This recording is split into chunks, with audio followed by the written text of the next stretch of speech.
Okay guys, we are in the middle of winter, which usually means lower inventory and less demand.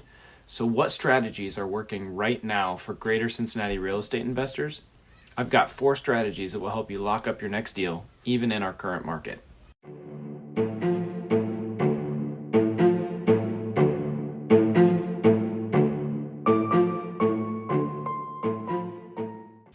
What's up, everybody? My name is Zach Elliott with the Invest Cincy team, brokered by eXp Realty.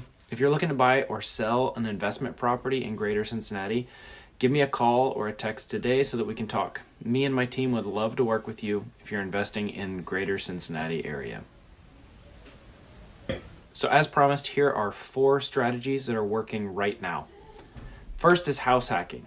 It always seems like house hackers have the advantage. Since the goal of this strategy is to minimize the amount of money you are paying out of pocket for your rent or your mortgage expense, it's a lot easier to make the numbers work. While you still need to be careful not to overpay for a property, the bar is actually a lot lower for somebody that's looking to house hack. I always encourage my clients to run the numbers as though they were living there, and then again as though they were not living there. That way they're getting a better, more well-rounded view on how the property would perform in a traditional cash flow sense. The other thing that I encourage my clients to do is to come in with realistic expectations on what they want to pay out of pocket every month.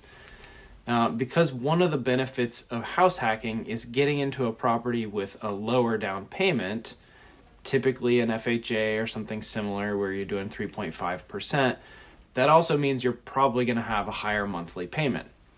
And I always try to set the expectation from the beginning that it's not necessarily a losing situation if you're paying a couple $100s a month out of pocket in rent or mortgage. Because in reality, there's still a ton of benefit to house hacking. First, you're getting into the property for way less than you would be if it was non-owner occupied. Second, your interest rate is probably going to be significantly less than a non-owner occupied loan. And third, once you've fulfilled your occupancy requirements for the property, you can move out and do it all over again. The next strategy is medium-term rentals.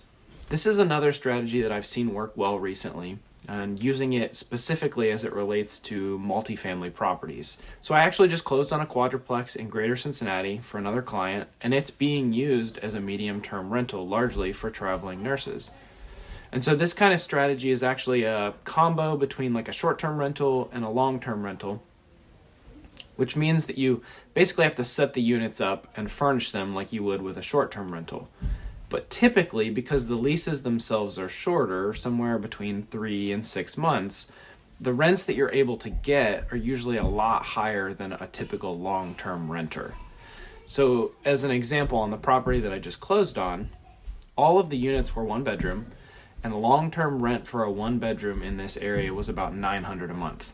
But because each unit was being used as a medium-term rental, the seller was able to get about $1,400 a month per unit, which is $2,000 more every month than you'd be getting from a long-term set of renters in a quadruplex like that.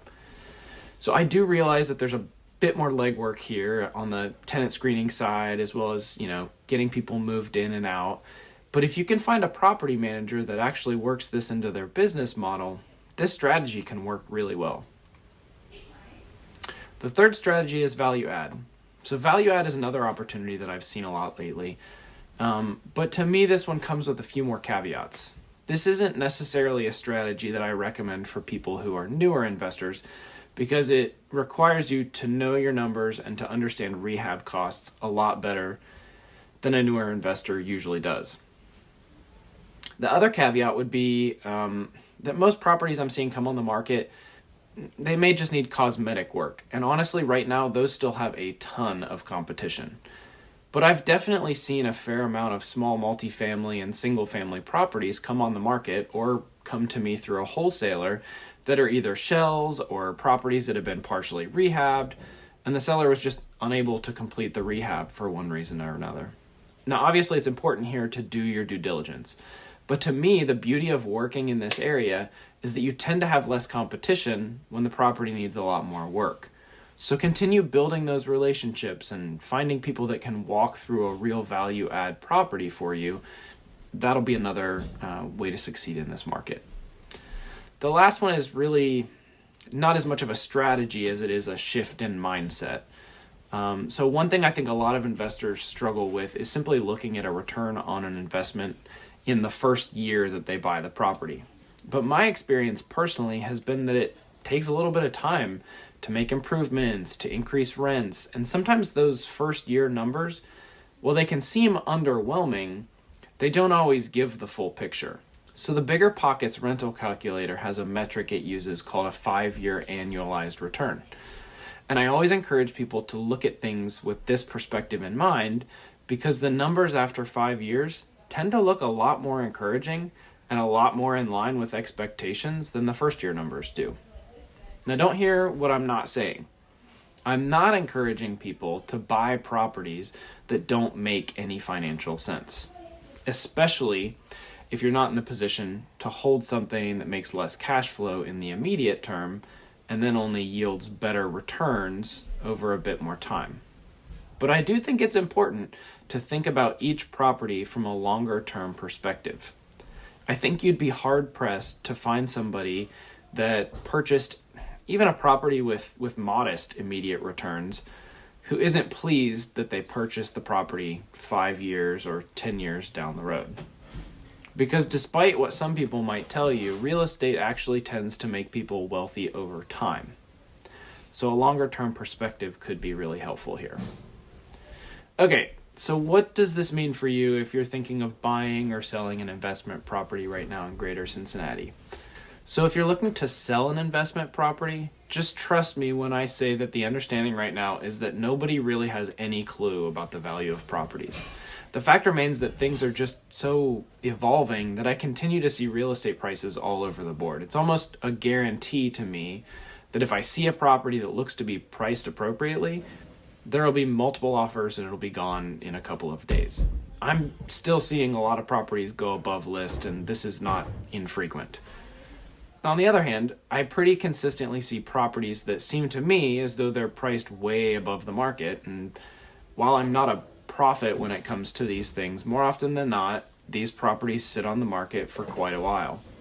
Sometimes this includes price drops, other times they just sort of fall completely off the MLS. If you're looking to buy an investment property right now, really just think about the strategies I just discussed. Like I always say, I don't like to make market predictions, but inflation continues to trend lower, and so do mortgage rates. And I really do think that inventory will start to increase a bit in the spring when hopefully mortgage rates are even lower than they are right now. Again, if you're looking to buy or sell an investment property in Greater Cincinnati, give me a call or a text today so that we can talk. Me and my team would love to work with you if you're in the Greater Cincinnati area or investing in the Greater Cincinnati area.